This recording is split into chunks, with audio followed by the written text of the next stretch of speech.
my name is Anita DeAngelis, and I'm the director of the Mary B. Martin School of the Arts here at East Tennessee State University. I'd like to tell you a little bit about our spring season of activities. As you may have experienced, we're a little bit eclectic in our scheduled events, but we have a lot of fun, and we hope the community enjoys what we present. So this spring semester, we have several selections of music events. We have some storytellers coming to visit ETSU, some visual arts activities, and then several independent film offerings as well. So let me tell you about our music activities. Our first music activity this spring semester is with a violinist named Brian Lewis. And Brian Lewis is a faculty member at the University of Texas at Austin, but he also directs a violin symposium at the Juilliard School in New York City. He's a well-known violinist, and he'll be performing with ETSU's own Dr. Chih-long on the piano. This is an opportunity for ETSU to work with a local arts organization, and the concert is co-sponsored with the Academy of Strings here in our local region. So Brian will be performing on one evening, and then the next day he will be conducting master classes with local violin students. So an excellent opportunity for us to have an internationally known artist here on campus working with regional students. We have a special concert this semester with the Fisk Jubilee Singers from Nashville. The Fisk Jubilee Singers will be in performance with the David Crockett High School's Madrigal Singers.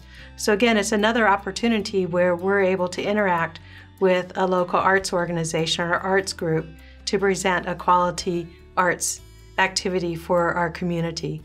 Then finally in music, we have an instrumentalist, a guitarist named Frank Vignola.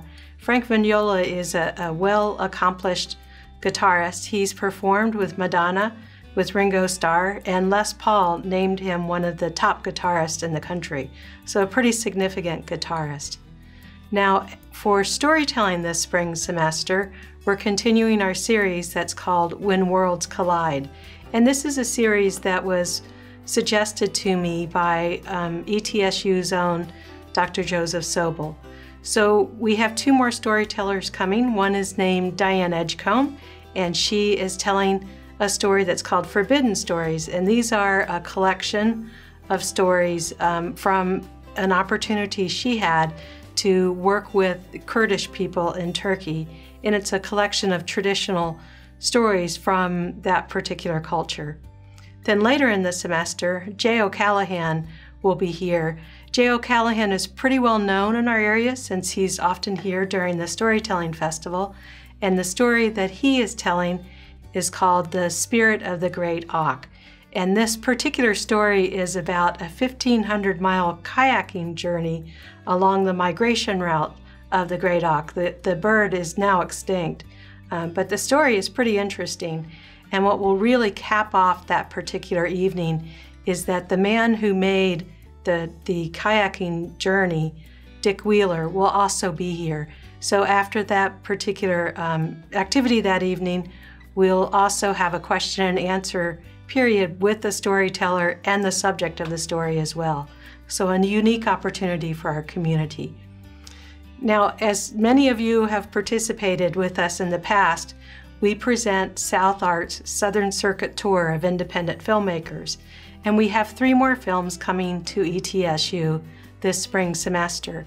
The first film is called Eating Alabama, and it's about a young couple's journey back to their grandparents' farm in Alabama and trying to eat more traditionally and eat locally. So if you're a foodie and enjoy our local farmers markets, make sure you come out to that particular film and get some more information. The next film is called Daisy Bates, First Lady of Little Rock, and this particular film is about a woman who was instrumental in the Little Rock 9 incident back in the 50s when Little Rock High School, Central High School, desegregated. So Daisy Bates was president of the Arkansas NAACP, but she's kind of a lost figure in the civil rights movement. So we're really thrilled to have an opportunity to see a film about such an important individual. Then the third film in that series is called Follow the Leader, and this is a story of 3 high school students working through the student government situation in their high schools. Later on, they go on to change their political views a little bit, and they split off into 3 different camps, 1 Republican, 1 Democrat, and 1 Independent. So we get to see their journey through a political process. Now, just recently, we were able to book another film that's outside of Southern Circuit, but it's called Beauty is Embarrassing. And this is a film about the artist, cartoonist, puppeteer, just a really creative individual named Wayne White. And Wayne White was a set designer and creative director and puppeteer on Pee-wee's Playhouse. So some of you may be familiar with Wayne White. Wayne is also coming with the film, and very similar to what we do with our other films, he'll be here for a question and answer period after the film itself. Now, 2 other events that we have this semester. We have a symposium that's happening with the Department of Art, where a group of nationally and internationally known artists are coming to ETSU to have several discussions about what it means to be a regional artist. So these are interesting times to be an artist, because we're no longer quite so reliant on the major art hubs or major art cities, and these artists and arts administrators will talk to us about what that means. There will be a public panel discussion with that particular event, so the public will be able to join the conversation as well. And then finally, we are bringing an art critic to ETSU named Jerry Saltz. And Jerry Saltz is a writer and critic with New York Magazine, as well as other magazines.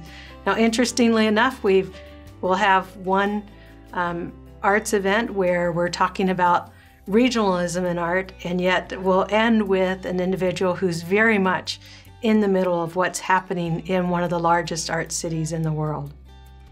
So that wraps up our spring season of events with the Mary B. Martin School of the Arts, and we certainly hope you'll join us.